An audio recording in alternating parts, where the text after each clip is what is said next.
এটা হলো পাঁড়ুই মহাশ্মশান ঢোকার রাস্তা। এই যে গাছটা দেখতে পাচ্ছেন, এটা একজন সাধক মহারাজ বসিয়েছিলেন, বিশল্যাকরণী বলা হয় এটাকে। খুব ভালো গাছ। অ্যান্ড এটা আমাদের আশ্রমে যাওয়ার রাস্তা।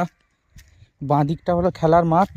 আমরাও ছোটোবেলায় এখানে খেলেছি, তারপরে আর কেউ খেলাধুলা করতো না, তাই মাঠটা নষ্ট হয়ে গেছিলো। এখন আবার বাচ্চাগুলো মাঠটাকে রেডি করেছে, খেলছে প্রত্যেক দিন, দেখে খুব ভালো লাগছে।